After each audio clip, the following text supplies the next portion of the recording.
అందరికీ శుభోదయం అండి. ఈరోజు జూపూడిలో జరిగిన వెంకటేశ్వర స్వామి బ్రహ్మోత్సవాలలో కళ్యాణ మహోత్సవం జరిగిందండి. ఈరోజు రెండవ రోజు అన్నమాట. ఈ కళ్యాణంలో కన్యావరణములు అని చెప్తారు. అవి వినడానికి ఎంత బాగుంటాయంటే మీరందరూ కూడా వినండి. హయగ్రీవ శాస్త్రి గారిని ఆయన ప్రతి విషయం కూడా ఎంతో వివరంగా వివరించారు. బ్రహ్మగారు కూడా ఎంతో అద్భుతంగా చెప్పారు, మంత్రం కానీ వాటి వివరాలు కానీ. ఈ సందర్భంగా మీరందరూ కూడా చక్కగా ఈ కన్యావరణములు అంటే ఏమిటి అని తెలుసుకునే అవకాశం మనందరికీ వచ్చింది అని అనిపించింది. మీరందరూ కూడా చక్కగా విని స్వామివారి ఆశీర్వచనములు పొందండి. Thank you very much for watching my video. Thank you. ఇక్కడ కనిపించే ఈ దంపతులు ఈ కళ్యాణం పీటల మీద కూర్చుని చక్కగా చేశారన్నమాట. ఇక్కడ కన్యాదానం చేయడానికి సిద్ధపడినటువంటి దంపతులు తగినటువంటి వరుడు భార్గవసగోత్రోద్భవీం భృగో సంకల్పతనయాం. భృగు మహర్షి యొక్క సంకల్ప పుత్రికగా భార్గవస గోత్రంలో భార్గవి అనేటువంటి నామకరణంతో అమ్మవారి లక్ష్మీదేవి ఆవిర్భవించింది. అలాగే కశ్యప ప్రజాపతే సంకల్పతనయాం. కశ్యప ప్రజాపతికి క్షమ దయ కలిగినటువంటి భూదేవి అనేటువంటి అమ్మవారు మానసపుత్రికగా ఆవిర్భవించింది. అటువంటి ఇద్దరు అమ్మాయిలకి ఇక్కడ కన్యాదానం చేయడానికి సిద్ధపడినటువంటి కన్యాదాన కర్తలైనటువంటి కళ్యాణకర్తలు తగినటువంటి అమ్మాయి అందచందాలకి హిరణ్యవర్ణాం హరిణీం సువర్ణ రజతస్రజాం. అమ్మాయి ఎలా ఉంది? బంగారు మేరి ఛాయతో గగగగాయమానంగా వెలిసిపోతుంది, అటువంటి వెలిగిపోతుంది. అటువంటి అమ్మాయి గట్టిగా ముట్టుకుంటే కందిపోతుందేమో అనేటువంటి సుందర సుకుమార కల్పవల్లి సౌందర్య అపురూప సౌందర్యవతి సకల సురాంగణా సంసేవిత పాదార విందాం. సకల దేవతా స్త్రీలు గంధర్వ యక్ష కిన్నర కింపురుషాది స్త్రీలందరి చేత సేవ చేయించుకునేటువంటి దాసీగణంగా కలిగినటువంటి అమ్మవార్లకి తగినటువంటి సంబంధాన్ని తీసుకురమ్మని చెప్పి పెద్దలైనటువంటి నలుగురు విద్వత్ వరేణ్యులని పండిత వరేణ్యులని ఈ కన్యాదాతలు కన్యావరణం అనేటువంటి కార్యక్రమం తాంబూలాలు దక్షిణ తాంబూలాలు ఇచ్చి తగిన సంబంధాలు తీసుకురమ్మని వేడుకోవడం జరుగుతుంది. దీన్ని కన్యావరణం అంటారు. ఆ కార్యక్రమం జరుగుతోంది. గోవింద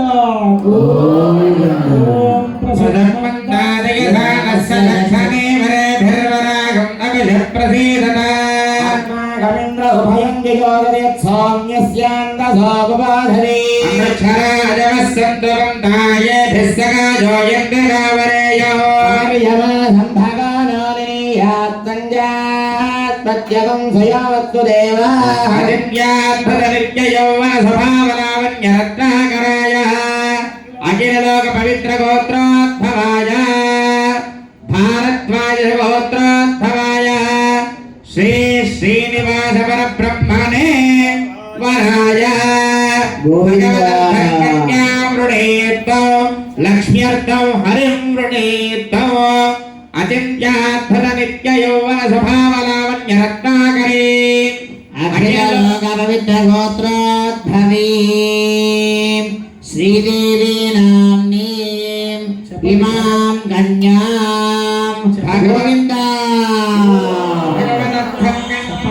భగవదర్థం కన్యా వృణీధ్వం. తాంబూలాలు ఉంచుకోవడం అంటే ఇదేనండి. దీన్నే ఎంగేజ్మెంట్ అంటున్నారు మన వాళ్ళు. అంటే నలుగురు పెద్దలు దీనికి సాక్షీభూతులు. అయ్యా ఈ తాంబూలమే సాక్షి అని చెప్పడం అదే చెబుతున్నారు. గోవింద గోవింద. స్వామి సభాముఖంగా ఒక చిన్న సందేహం నివృత్తి చేయాలని దయచేసి తెలియజేయగలరు? కన్యాదాతలకి ఒక చిన్న సందేహం ఉంది. మీరు ఇప్పటిదాకా అర్చావతారం రకరకాలుగా స్వామి యొక్క గుణగణాలని వివరించారు. అయితే ఆడపిల్లనిచ్చేటువంటి తల్లిదండ్రులకి కొంత భయం, కొంత ధైర్యం, కలిసి కలగాపులగా మనసులో అనుమానంగా గోచరిస్తోంది. విషయం ఏంటి అంటే సిరిగింజెప్పడు శంఖ చక్ర యుగమున్ ఛేదోయి సంధింపడు అని గజేంద్ర మోక్షంలో తెలియజేశారు.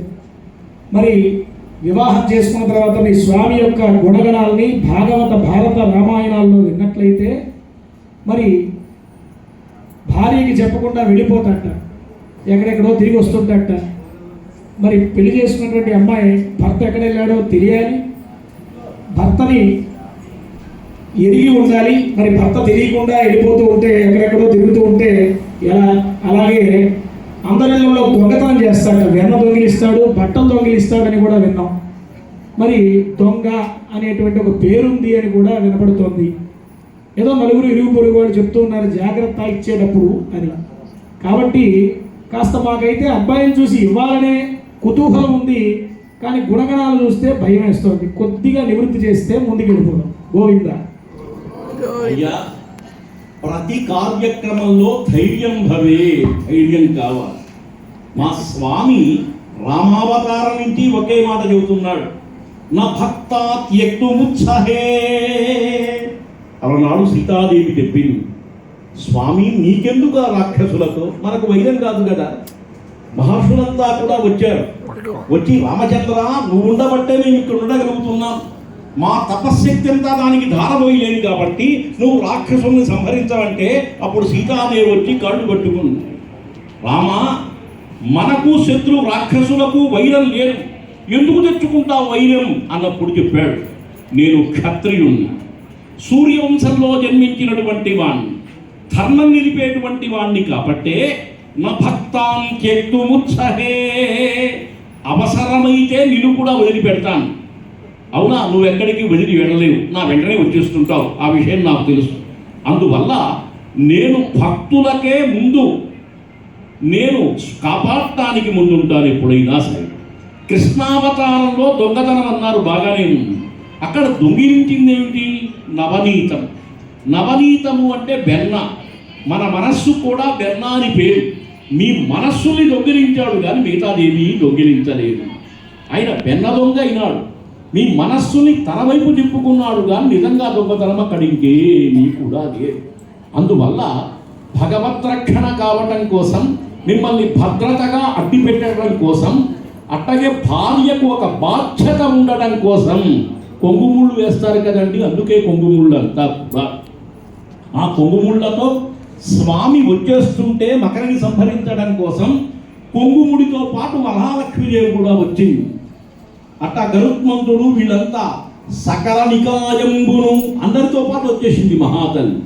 అందువల్ల నేను వదిలిపెట్టేదేమీ లేదు, మీ అమ్మాయి నన్ను వదలదు, అంతే, ఇంకేం లేదు. దాంట్లో ఎటువంటి సందేహం లేకుండా నా యొక్క గుణగణములు సౌందర్య రూపం అంతా కూడా చూశారు కాబట్టి తప్పకుండా రావాలి. కాకపోతే ఇక్కడ ఒక సందేహం, ఇరువురు భార్యలు అంటున్నారు కదా అని చెప్పి, ఇరువురు భార్యలు తప్పకుండా మా స్వామి గారికి ఉండాల్సిందే. అది కూడా నా కోసం కాదు, అది భక్తజనం కోసమే ఉన్నాం. ఎందుకంటే ఒక ఆమె కదలదు, ఒక ఆమె నిలువదు, ఒక ఆమె నిలిస్తే కష్టం, ఒక ఆమె కదిలితే కష్టం. మరి మా భక్తులకు ధనం కావాలి అంటే ఈమె కదలాలి, నా భక్తుల్ని కాపాడాలి అంటే ఈమె కదలకుండానే ఉండాలి. ఒక ఆమె పేరు లక్ష్మీదేవి, ఒక ఆమె పేరు భూదేవి, మధ్యలో నేనుండి కాపాడుతున్నాను. అందువల్ల వెళ్ళవలసిన స్థానానికి వెళుతుంది. అదేవిధంగా ఈమె కూడా ఎక్కడ కదలాలో అక్కడ కదులుతుంది, ఎప్పుడూ కూడా కదలదు. ఒక ఆమెమో క్షమకు స్వరూపం, ఒక ఆమెమో లక్ష్మీ సంపన్నత, ఎవరిని కాదంటామండి. అందువల్ల ఈ ఇరువురు యొక్క కన్యారత్నము చేసుకుంటూ వారు నా మనస్సును దోచుకున్నారు కాబట్టి నాతో పాటే వస్తుంటారు, నా భక్తులకే ముందు వెళ్తుంటాను కాబట్టి ఇది మీ సందేహానికి సమాధానం. మరి ఇష్టమైతే మీకు ముందు, తరువాత మీ అమ్మాయిల్ని కూడా అడిగి వాళ్ళు కాదనరు, ఇప్పటికే పక్కన ఉంటున్నారు కాబట్టి. అందువల్ల స్వామి యొక్క కళ్యాణ క్రమంలో ఆలోచించి సంతోనగా మీ అమ్మాయి ఇవ్వవలసిందిగా కోరుతున్నాను. గోవింద గోవింద.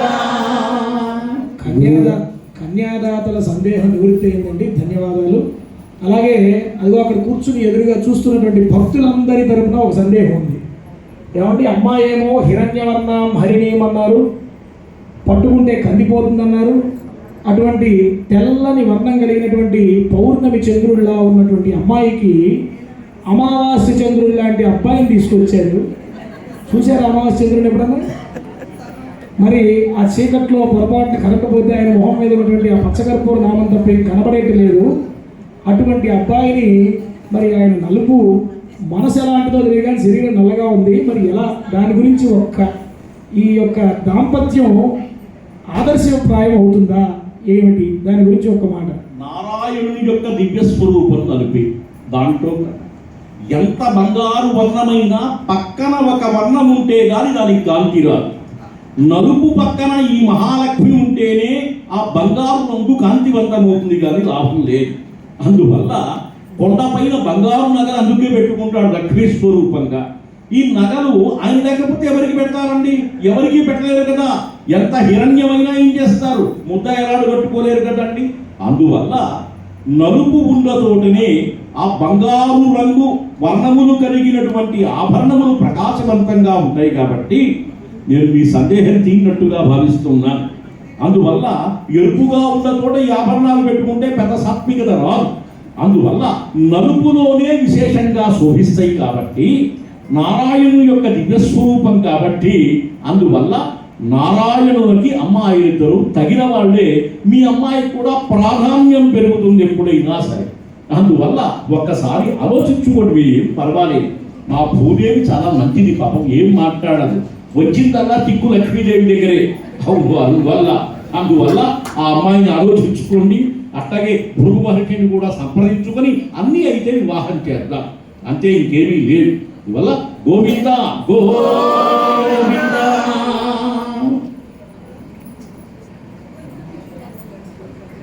చెప్పారు. కాకపోతే కొన్ని అవతారాల్లో చూసుకుంటే మీ అమ్మవారేమో చాలా కోపంగా ఉంటుందంట. మా స్వామివారు చూస్తేనేమో భక్తుల యొక్క కోరికలు తీర్చడానికి కొంగు బంగారమై ఎప్పుడు కూడా భక్తుల కోరికలు తీర్చడమే ప్రాధాన్యంగా, భక్తులు బాధను తొలగించడానికి ఎక్కువ ప్రాధాన్యత ఇస్తారంట. మరి మీ స్వామివారేమో ఇందాక మీరు చెప్పినట్టుగా మా స్వామి యొక్క మనసుని తెలుసుకోకుండా భృగు మహర్షి వచ్చి దండగానే కోపంతో కిందకెళ్ళిపోతుందంట. సత్యభామేమో నేనే అనేటువంటి అహంభావంతో ఉంటుందంట. ఇలా పురాణాలు కనుక వెనక తిరిగి చూసుకున్నట్లయితే మరి మా స్వామివారి మనసును ఎరిగి మా స్వామితో కలిసి నడుస్తుందా, లేదంటే చీటికి మాటి కలిగి పుట్టింటికి వెళ్ళిపోతూ ఉంటుందా? మరి మా స్వామి ఒక పక్కన భక్తుల బాధలు తీరుస్తూ వారి యొక్క ఇదే చూసుకోవాలా, లేదా అమ్మవారు అలిగినప్పుడల్లా వైకుంఠాన్ని విడిచి కలియుగ ప్రత్యక్ష దైవమైనటువంటి 7 కొండలు ఎక్కుతూ పోయి కొండలు ఎక్కడ దిగడం సరిపోతుంది మా స్వామి వారికి. స్వామిది లీలావతారం, ఒక లీల స్వామిదంతా కూడా. మహాలక్ష్మి అలిగి వెళ్ళిపోయింది, మహాలక్ష్మి కోసం స్వామి వెళ్ళాడు, లక్ష్మి కోసం వెళ్ళాల. మా భక్తులు ఎక్కడ ఇబ్బంది పడతారో వాళ్ళకి ధనం కావాలి అనేటువంటి ఉద్దేశంతోనే వెళ్ళాడు. భృగు మహర్షి వచ్చి తన్నాడు, బాగానే అలిగింది లక్ష్మీదేవి. భృగు మహర్షిని ఏం చేశాడండి? మారు మాట్లాడకుండా లోపల ఉండేటువంటి జ్ఞాననేత్రాన్ని చేశాడు, అయిపోయింది. అక్కడ ఏం చేసినా బహిరంగంగా చేయకూడదు, కొంత అంతరంగికంగా చెయ్యాలి. అతని యొక్క ఆగ్రహాన్ని పోగొట్టి అహంకారాన్ని పోగొట్టాడు, బాగానే. ఆ తర్వాత ఏం చేశాడు ఆయన? ఆ పుత్రికనిచ్చి వివాహం చేశాడు. ఇంకెక్కడికి పోలా. అలిగి వెళ్ళినటువంటి లక్ష్మీదేవి ఎక్కడికి వెళ్ళింది? కొల్హాపురం వెళ్ళింది. పాపం వెళ్ళి ఎక్కడికి వచ్చింది? మళ్ళీ తిరుచానూరు వచ్చేసింది. అంతేగాని అక్కడే ఉండలేదు కదా అంతా కూడా. అంటే ఏంటి? అక్కడ లక్ష్మి తిరుగుతూ ఉండాలి, ఒకే చోట ఉండకూడదు. తిరిగి అనేకమైనటువంటి అనుగ్రహ సంపన్నత అందరికీ ఇవ్వటం కోసం మహాలక్ష్మి అసలే నిలవదు, కోపం వస్తే ఇంకా వెళ్ళిపోతుందంతా కూడా. అందువల్ల ఆమెను స్త్రీత్వం అనేటువంటి చాంచల్య భావం చేత స్వామి రక్షిస్తూ ఉంటారు. ఎందుకంటే గయ్యాడి పెళ్ళాం మామూలు పెళ్ళాం ఇద్దరు ఉంటారు. ఈ చెవు గయ్యాడికి ఇవ్వాల్సిందే, ఈ చెవు సాత్వికానికి ఇవ్వాల్సిందే. అందువల్ల రెండింటినీ తట్టుకునేటువంటి సామర్థ్యం మా స్వామికి ఉంది కాబట్టి ఇబ్బంది లేదు. ఎందుకంటే భక్తుల్ని రక్షించడమే పరమావధి కాబట్టి అలిగి వెళ్ళినటువంటి ఆ మహాలక్ష్మిని దగ్గరకు తీసుకుంటాడు. అదేవిధంగా ఎన్నో విధాల ఇబ్బంది పడుతున్నటువంటి వాళ్ళను కూడా కరుణిస్తూ ఉంటాడు. ఇది ఆ స్వామివారి యొక్క దివ్య లక్షణ ప్రభ. ఆ ప్రభలో ఎటువంటి సంశయం కూడా లేదు. గోవింద గోవింద. అయ్యా, మీరు అన్నట్టు తిరుచానూరు నుంచి వారిరువురైనటువంటి అమ్మవారిని తీసుకొని ఎలాగైనా సరే మా స్వామి చూపుల్లో ఉన్నటువంటి మా వెంకటేశ్వర స్వామికి ఇచ్చి వివాహం చేయాలని చెప్పని గట్టిగా నిశ్చయించుకొని అవసరమైతే కట్నకానుకలైనా ఇచ్చి అవసరమైతే నవరత్న ఖచ్చిత సింహాసనాలు ఏదైనా సరే ఇచ్చి అవసరమైతే 2-3 అబద్ధాలు ఆడైనా సరే వారి అమ్మవారి గురించి 4 మంచి మాటలు చెప్పుకోనైనా సరే మా స్వామివారు ఇవ్వడానికి అందరూ కూడా సిద్ధమై ఉన్నారు. కాబట్టి మన మగపిల్లల తరపు వారందరికీ కూడా దాని సమ్మతం అయితే కనుక ఒకసారి అందరూ కూడా ముక్తగండంతో గోవింద నామస్మరణ చేయండి. లేదంటే కనుక పంపించేసేద్దామండి, మీ ఇష్టం, అంతా మీ చేతిలోనే ఉంది. మగపిల్లవాళ్ళంతా కూడా గోవింద అని చెప్పని ఈ ప్రాంతం అంతా కూడా దద్దరిల్లిపోయేట్టు ముక్తగండంతో అరిస్తే సమ్మతం. లేదంటేనేమో మళ్ళీ అమ్మవారిని తిరుచానూరు పంపించి ఇంకో మ్యాట్రిమోనీలో ఇంకో సంబంధం వెతుక్కున్నాము. చెప్పండి. అంటే భక్తులు సరిగ్గా చెప్పలేదు అనేటువంటిది మీ భావన. అంటే గొంతెత్తి చెప్పడం లేదు, చేతులెత్తి చెప్పడం లేదు అనేటువంటి భావన. అందువల్ల ఒక్కసారి గొంతెత్తి చేతులెత్తి గోవింద గోవింద శ్రీనివాస గోవింద శ్రీ వెంకటేశ గోవింద భక్త వత్సల గోవింద భాగవత ప్రియ గోవింద గోవింద హరి గోవింద గోకుల నందన గోవింద రామచంద్ర గోవింద సీతావల్లభ గోవింద గోవింద హరి గోవింద గోకుల నందన గోవింద నందనందన గోవింద నవనీత చోరా గోవింద గోవింద హరి గోవింద గోకుల నందన గోవింద బలరామానుజ గోవింద బౌద్ధ కల్కి ధర గోవింద గోవింద హరి గోవింద గోకుల నందన గోవింద గోవింద హరి గోవింద వెంకటరమణ గోవింద వెంకటహరణ గోవింద శ్రీనివాస గోవింద శ్రీ వెంకటేశ గోవింద గోవింద హరి గోవింద గోవింద హరి గోవింద సాంబగ్రామ ఖర గోవింద సహస్రనామ గోవింద గోవింద హరి గోవింద గోవింద హరి గోవింద. స్వామి చాలా ఇంకా కావాలా చెప్పండి. గోవిందా అని ఒక్కసారి అన్నారు, మా వాడు 10 సార్లు చెప్పారు. అంతా కూడా ఇంకా చెప్పడానికి సంసిద్ధంగా ఉన్నారు. గోవిందా గోవిందా. నిర్భయంగా నిశ్చింతగా ప్రశాంతంగా మా అమ్మాయిని కన్యాదానం చేయడానికి సమ్మతించి స్వామివారికి వరపూజా కార్యక్రమం చేయడానికి సన్నద్ధమవుతున్నాం. గోవిందా వాద్యం పూజ.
వార్షిక బ్రహ్మోత్సవ తిరు కళ్యాణ మహోత్సవం సందర్భముగా భక్తులు, దాసానదాసులు, భారద్వాజ గోత్రోద్భవులు, వెలమకన్ని వంశోద్భవులు, శ్రీమాన్ సత్యనారాయణ గారి దంపతులు, వారి కుమారుడు చిరంజీవి గారి దంపతులు, అలాగే వారి అల్లుడు లక్ష్మణ్ కుమార్ గారి దంపతులు, వారి కుటుంబ సభ్యులందరూ కలిసి శ్రీదేవి భూదేవి అమ్మవార్లకు మరియు శ్రీ వెంకటేశ్వర స్వామి వారికి మనఃపూర్వకముగా భక్తి వినమ్రపూర్వకముగా సమర్పించినటువంటి నూతన పట్టు మధుపర్క ద్వయం గోవిందా.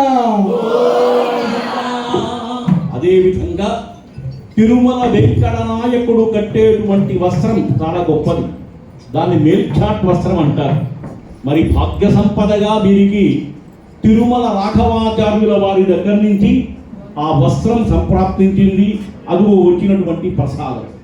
తిరుమల లడ్డుకి ఎంత విలువ ఉంటుందో తెలుస్తుంది. ఎన్నిసార్లు తిన్నా కొంచెం తినాలి అనిపిస్తుంది. అటువంటి లడ్డు, వడ, అదేవిధంగా మేల్ఛాట్ వస్త్రం కూడా అక్కడి నుంచి రావడం జరిగింది. ఇది చాలా ఆనందకరమైనటువంటి విషయం.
వెంకటేశ్వర స్వామికి వస్త్రం ఇచ్చేటువంటి అలవాటు కొన్ని ప్రాంతాల్లో ఉంది.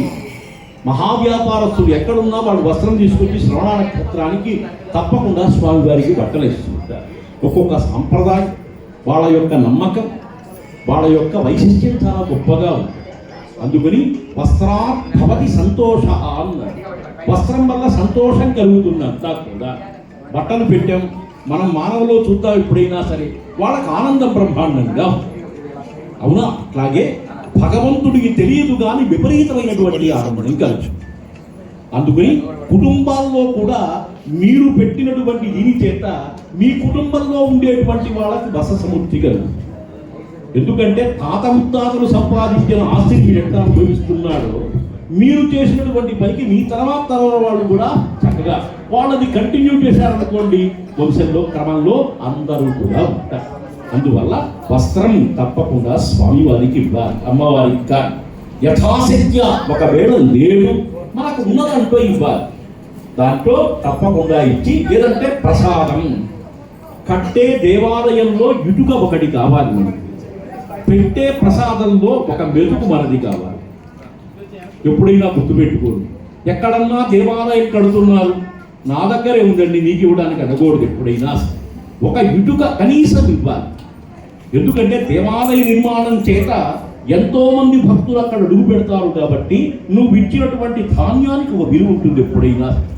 అందుకే దాతలు ఏం చేస్తారు, ఈ దేవాలయం నేను కూడా ఇచ్చానండి, 20 లక్షలు ఇచ్చాను, నేను కూడా 10,000 ఇచ్చానండి అంటుంటారు ప్రతి వాళ్ళు. అంటే నీ భాగస్వామ్యం ఇక్కడ ఉంది అక్కడ తప్పకుండా. అంటే నీకు రైట్ ఈజ్ దేర్ కొంతవరకు ఉంది. అందుకని ఎప్పుడు కూడా ఎందుకు ఉండకూడదండి. అట్లాగే దేవాలయానికి చందాలు అంటుంటారు. చందాలు కడతాం ఏంటి, అందరి భాగ్యం కావాలి. అందరూ దాంట్లో పాలు పంచుకోవాలి ఎప్పుడైనా సరే. అందుకని మనం చేసేటువంటి పనులు పవిత్రం కావటం కోసం మన ద్రవ్యం బాగుందా, ఎవరికో ఇస్తే లాభం లేదు. ఎప్పుడైనా సరే భగవంతుడికి ఇచ్చినందువల్ల ద్విగుణీకృతం ఆనందం భవతి, ఆనందం అవుతుంది ఎప్పుడైనా. అందువల్ల భగవంతుడికి ఇచ్చినటువంటి దానం ధర్మం అవి రెండు.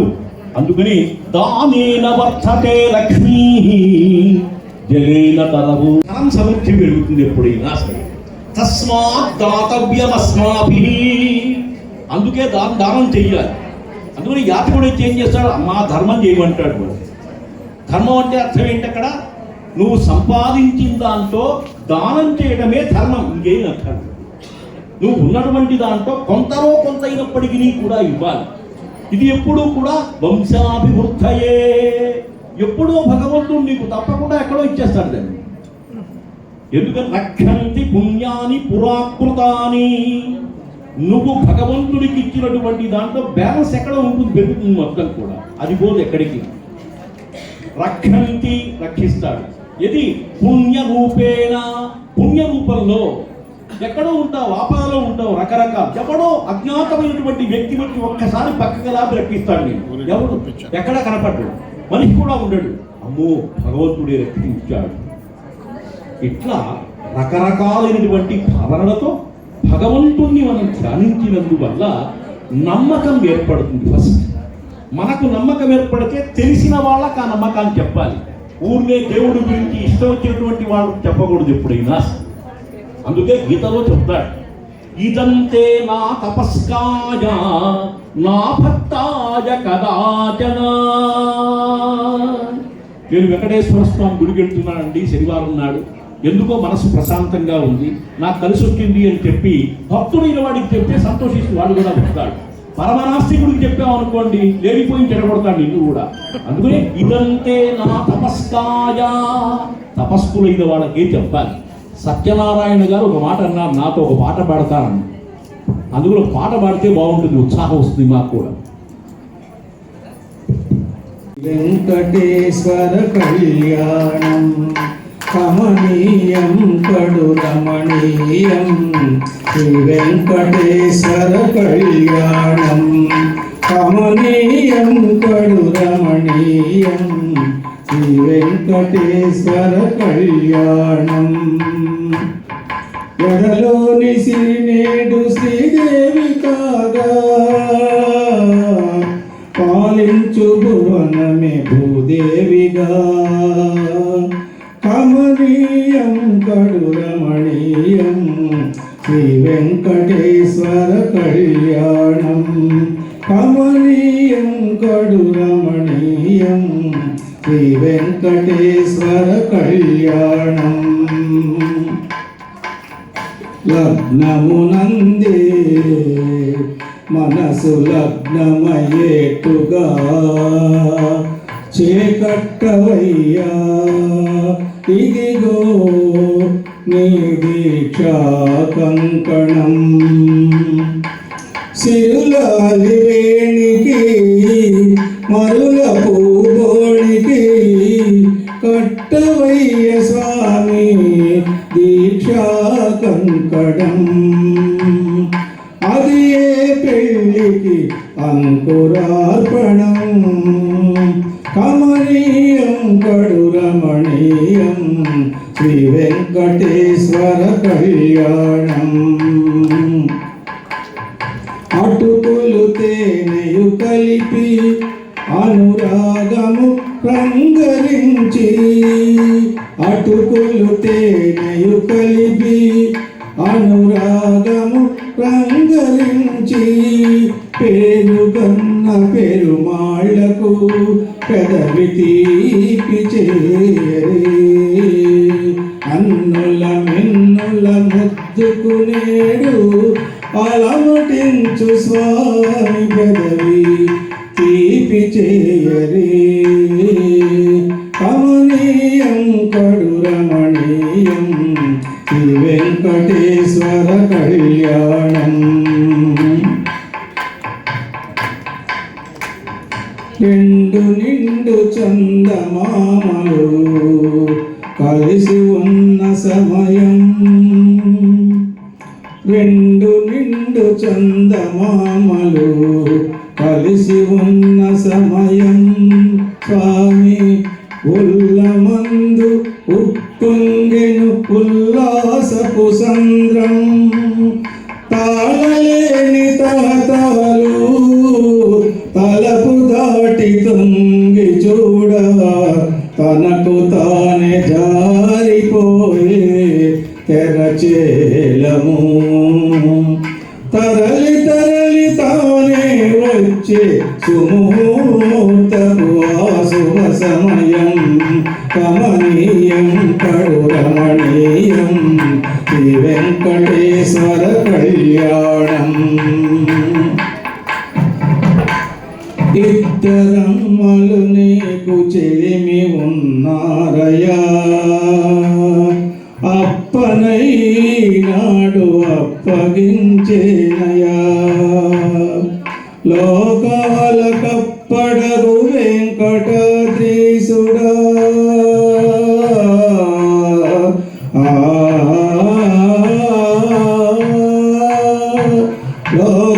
లోకాలకప్పడగు వెంకటాద్రీసుడ లోకువా చేయకు ఇంటి ఇంతులను సృష్టి రక్షణలోని దృష్టి సాగించగా ఇష్ట సకులను కూడా ఇంపుగా చూడవయా ఇంపుగా చూడవయా కమనీయం కడురమణీయం శ్రీ వెంకటేశ్వర కళ్యాణం కమనీయం కడురమణీయం శ్రీ వెంకటేశ్వర కళ్యాణం కమనీయం కడురమణీయం శ్రీ వెంకటేశ్వర కళ్యాణం.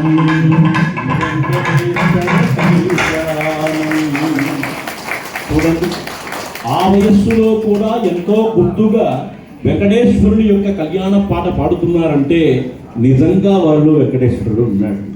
ఆయన వారి చేత చక్కగా దేవాలయం కట్టించాడు. మనస్సులో భగవంతుడు ఉంటే భగవత్ప్రేరితమైనటువంటి వాక్యాలు పాటలన్నీ కూడా వస్తూ ఉంటాయి. అట్లా భగవన్మయమైంది శరీరం, అందువల్ల పాట అత్యద్భుతంగా వచ్చింది. గోవింద గోవింద. ఇక ముహూర్తం దగ్గరికి వెళ్దామండి. తదేవ లగ్నం సుదినం తదేవ తారాబలం చంద్రబలం తదేవ విద్యాబలం దైవబలం తదేవ